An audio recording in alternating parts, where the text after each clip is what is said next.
Ladies and gentlemen from around the world, welcome. You are watching Arise News. We are live from the KPMG Insight Center in the commercial capital of Africa's largest economy, Lagos, Nigeria, bringing you Budget Day 2024, brought to you by KPMG and Arise TV. I am one-third of the triple threat this morning, Rosis Odiri. And I'm Rolake Akinkugbe-Filani, and this is the second edition of the KPMG Arise Budget Day, and you're in for a treat, so stay engaged. And I am Bosun Amofoy, and this program focuses on what matters for the country's new horizon for 2024. 28.7 trillion naira. That's what we're going to be discussing as we break it down. We are happy to be joined by the public sector in the form of the Honorable Minister of Budget and Economic Planning, Abubakar Atiku Bagudu. Also, the private sector is with us in the form of Tilewa Adebajo, the CEO of the CFG Advisory. We've also got Mr. Austin Avuru, who is the chair of Avuru Holdings, and also very, very happy to have Chinwe Egwim. She is the chief economist at Coronation Merchant Bank. And that's not all. Nigeria's foremost think tank is here. The chair of the Nigeria Economic Summit Group, Mr. Olani Yusuf, is joining us right here. We also have from the power sector, the group managing director of Sahar Power Group, Mr. Kola Adeshino. And last but by no means least, executive chair and co-founder of Sahel Nutrition and Consulting Limited, Ndidi Okonkwo Umuneli. That's correct. And so there's going to be a whole lot that we're going to be getting into. So sit back. And one more thing, you at home, we want you to be involved in this Budget Day 2024. So we're going to be using the hashtag KPMG Arise TV Budget Day. One more time, hashtag KPMG Arise TV Budget Day on X, formerly known as Twitter, or you can also tag at Arise TV and also tag at KPMG_NG for Nigeria. Send in your comments, send in your questions, and we'll read them live on air. So sit back, get comfortable. We'll be right back.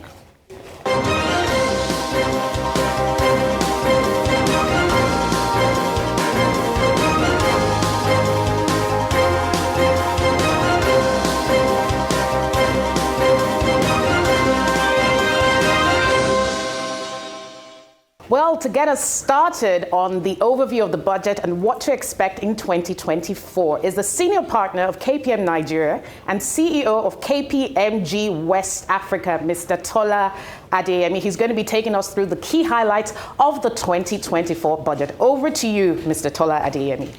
Thank you very much, Rolake, and good morning, viewers. Welcome to the KPMG Insight Center. So let's get into the 2024 budget. What are we looking at?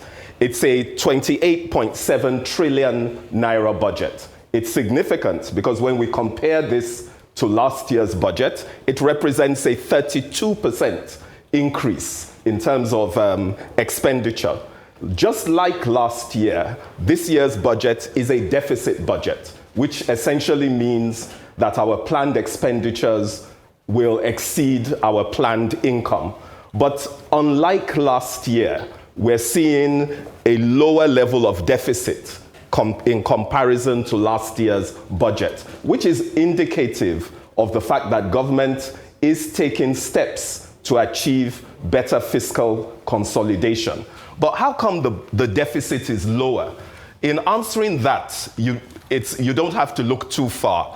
Let's look at what's happening on the revenues. So on the revenue side, we're planning to increase revenues by 87%, whereas expenditures are going to increase only by 32%. So that's why the deficit is lower. 87% increase in revenues. What's driving this? When you look at the composition of the revenues, what immediately jumps out at you is the increase in oil revenues. So from a planned oil revenue of 2 trillion last year, we're now looking at 9 trillion this year. That's over a 300% increase. Is this overly ambitious?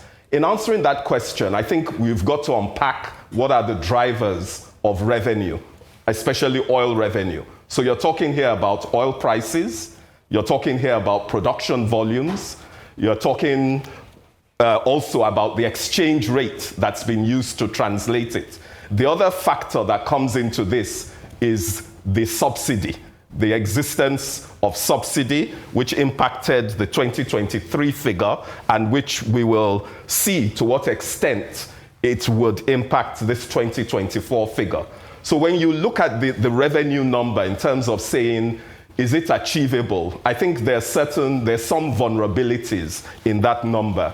The production volumes are a challenge, and later on in this program, we'll be having a deeper discussion around the feasibility of achieving the production volumes. There's an assumption here that Nigeria will produce on average 1.78 million barrels per day. This is coming from last year's average, which I believe was around 1.3 million barrels. To address that, you know the issues we'll need to deal with. We'll need to deal with the issues around increased production, which is getting more investment into this sector, as well as blocking oil theft, essentially. Another line I'd like to draw attention to is what's happening in non-oil taxes. So you see that going up by 45%. Non-oil taxes refer to company income tax, VAT, customs levies primarily.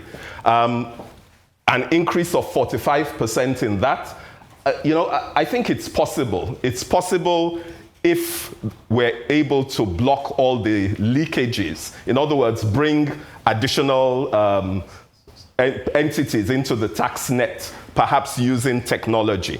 So that's what we're seeing on the revenue side. Let's take a closer look at expenditure. Capital expenditures are up. On the face of it, that's a good thing. But when you dive deeper into this number, you see that it's about 1.3 trillion or so that represents investment in infrastructure. The rest of it are investments in things like buildings, in vehicles, etc. Things that are other than infrastructure related.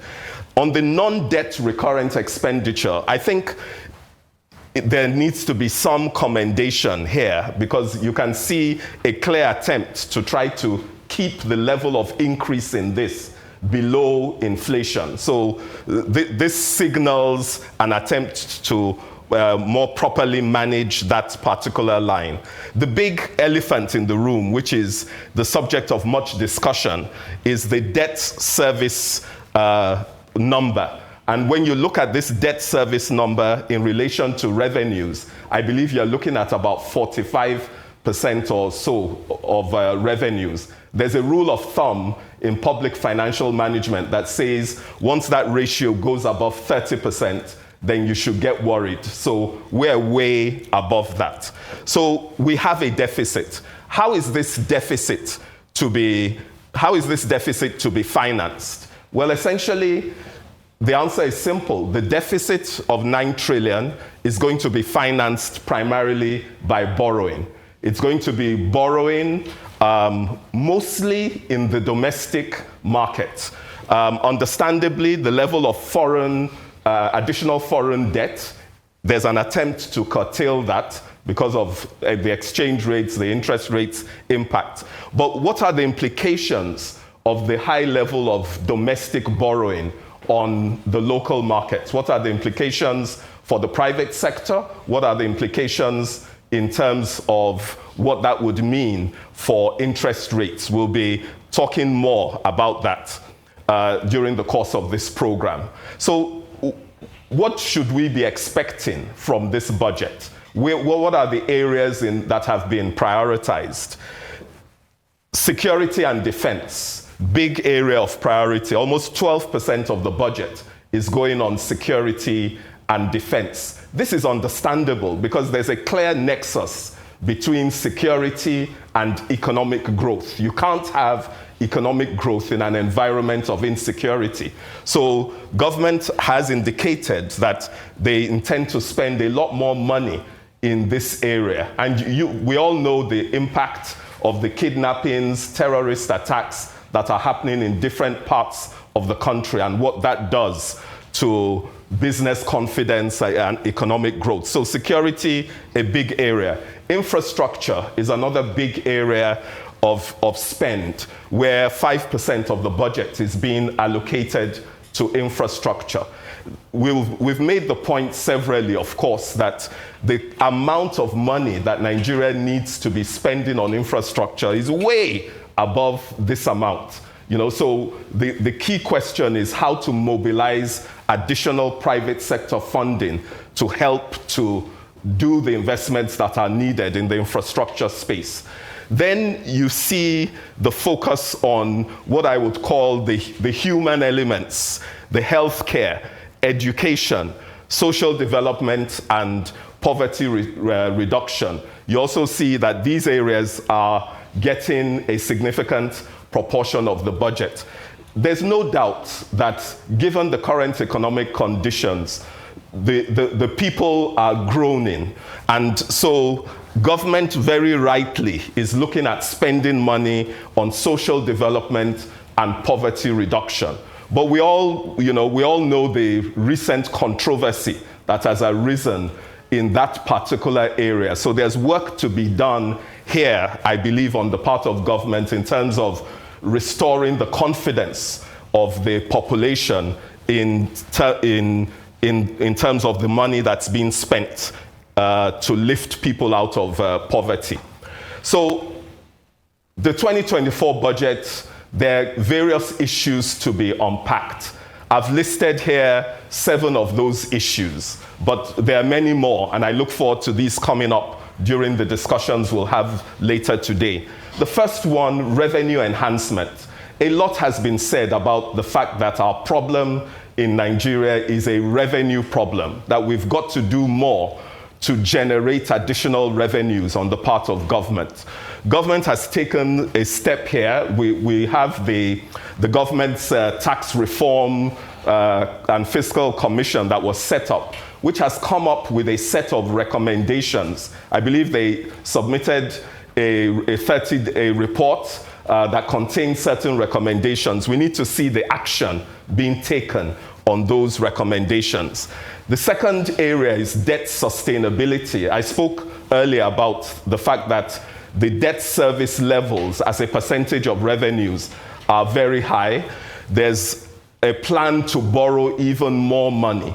So as a nation, we've got to be looking at the sustainability of Nigeria's debt stock.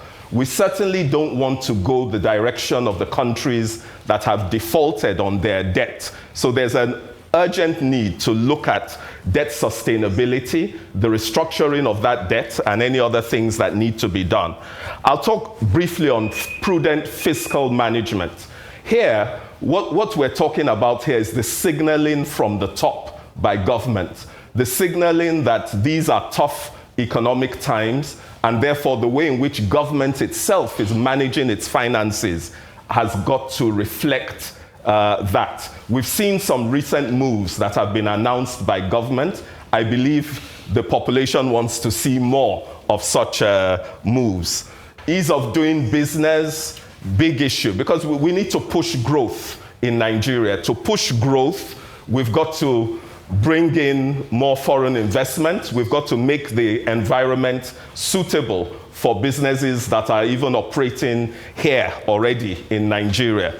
Infrastructure financing, I've spoken about that. Security, I've spoken about that. And social development, health and education, I've spoken about that as well. So these are all areas that will need to unpack, and I'm sure the deliberations we'll have today will throw more light on those areas. So thank you.